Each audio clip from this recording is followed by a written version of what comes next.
আপনাদের সন্তানদেরকে যদি আল্লাহ সুবহানাহু ওয়া তাআলাকে চিনিয়ে দিতে পারেন, আল্লাহ তাআলা তাদের অন্তরে এমন ইন্সপায়ারেশন তৈরি করে দেবেন যে তোমার পিতা মাতার সাথে, বিশেষ করে তোমার মায়ের সাথে উত্তম আচরণ করো। এবং আমি আমার জীবনে দেখেছি, সফল মানুষদের জীবনে পড়েছি, যারা তাদের মায়েদের প্রতি যত অনুগত ছিলেন, আল্লাহ সুবহানাহু ওয়া তাআলা দুনিয়াতে তাদের সম্মান তত বাড়িয়ে দিয়েছেন, আখিরাতেও তার রয়ে গেছে, দ্যাট ইজ প্রিজার্ভড।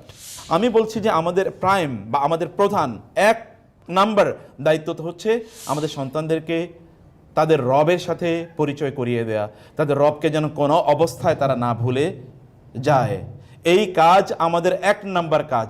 যদি আপনি এই কাজটি করতে পারেন, তাহলে the rest will be done by Allah সুবহানাহু ওয়া তাআলা। আপনাদের অন্তরে ভালোবাসা তৈরি করে দেয়া অথবা তাদেরকে সফল করা, মানুষকে লালন পালন করা একটা গরু ছাগলের মতো ইস্যু না।